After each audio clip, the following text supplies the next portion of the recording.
Greetings, tribe. Welcome back to Off the Ropes.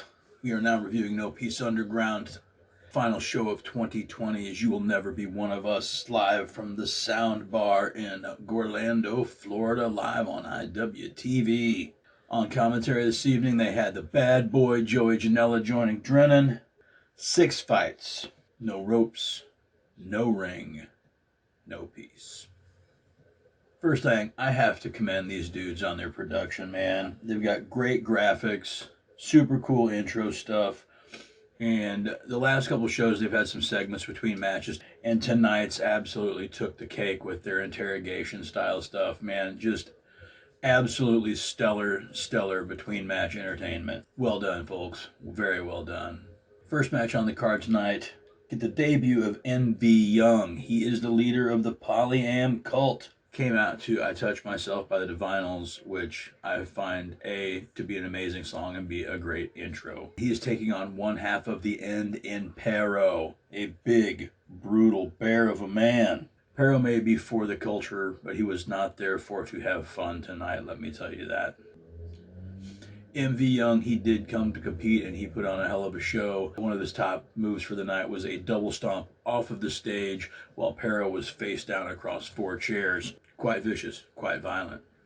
All this seemed to do was anger the big man, and MV Young could not compete with the power of a pissed off Pero, who finishes with a greetings from Asbury Park, if you will. Otis Kogar versus Beastly. This was a lot like a gorilla fighting a bear, man. It was just 2 big damn animals trying to kill each other. They went back and forth just pretty much even, and Kogar kept trying to open up this sack he had with him. Beastly beat him to it. Only to fall back in fear. This allowed Kogar to have an opening, and he Uranagi's Beastly through a door. He then takes Beastly's unconscious form and reveals the contents of the bag and leaves his opponent laying there wearing a hog's head skin mask. Yes, a hog's head skin mask, folks. You heard me. No Peace Underground spares no expenses on the gimmicks. Match 3 of the night, Neil Diamond Cutter versus Lindsay Snow. This is the highlight match for me of the night. I absolutely love Lindsay Snow. She won the women's portion of Bloodsport at the Collective. She's been making some appearances on AEW. She's just really great to watch. I hope to get to see more and more of her. Cutter, he's a veteran, and I think he kind of took Lindsay Snow lightly. As he basically sat there and was like, oh, hit me with light tube, kick me with the light tube, and she obliged. I think he was trying to get in her mind and make her think that she can't hurt him. Eventually, I think he realized she wasn't going to stop, and he had had enough and decided it was time for him to stand up and do something. And do something he did. He went to the light tubes. He took the tubes to her head. He put a gusset in the poor lady. There was even an air raid crash through 4 chairs, which I thought was going to be the end of it, but no. There on the stage, both competitors are bloodied and beaten, but Lindsay gets the advantage. Lindsay sends Cutter off the stage through a Gorlando Death Squad creation. Looks like a damn gingerbread house built out of light tubes with a floor made out of barbed wire board.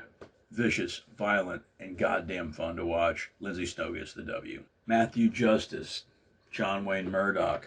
I don't know what needs to be said about these two. If you've seen either of them, you know what to expect. And the two of them going head to head did not disappoint in any way, shape, or form except for the outcome.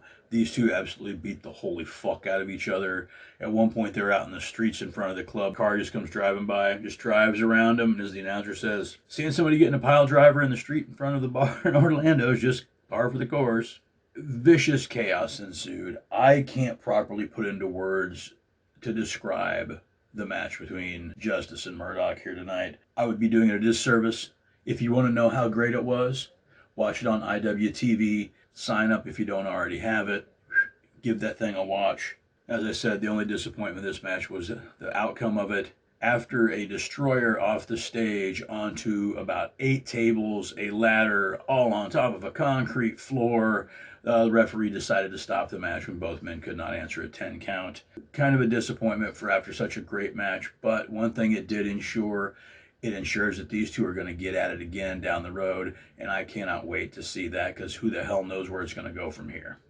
Match 5, newcomer Bam Sullivan taking on a mainstay in Alex Ocean, the man who won't die. Seen Alex Ocean a few times over the last few months, and I really, really enjoy his work, and he can take a vicious beating, and I'm really looking forward to seeing Bam Sullivan in his debut.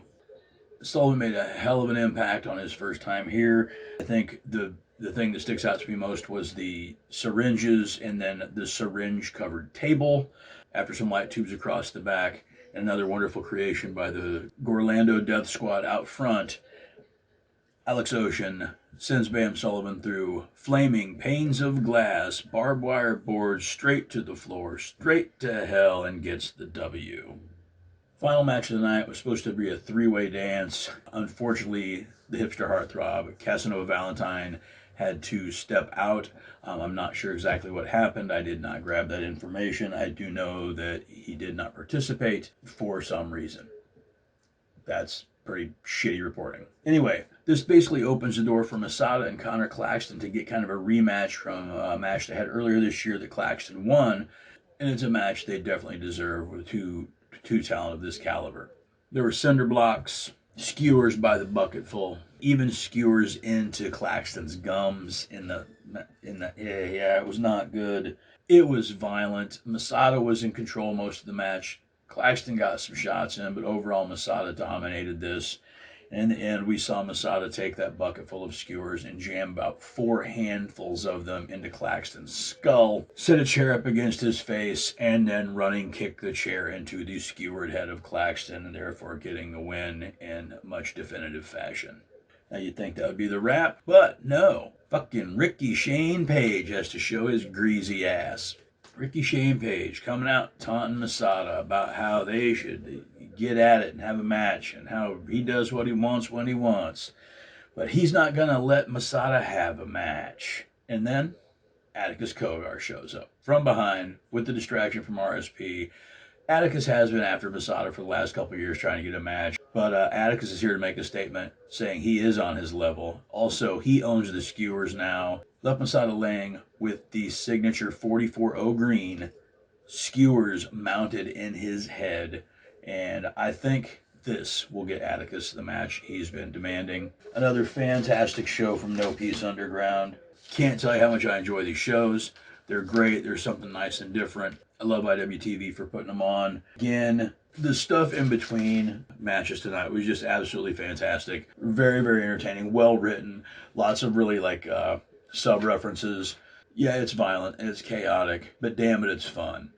And isn't that why we watch wrestling, really, when it all comes down to it, is just because we want to have some fun. Anyway, I'm Ortega Latrobe. See you next time. Tubes and whatnot. Perform. Russet plates. I thought it was just something somebody found. Being a deathmatch wrestler. No. Oh, Jesus! You're Neil Diamond Cutter. If you ever remember, Ocean kind of made it. Oh my. Oh no! Sullivan's on fire! A man's head. Holy shit! We're making his. Oh. That's it! What a sadistic. 1, 2, 3! Oh. I love Ortega's sauce. It makes my taco pop. Missing the party. Come on.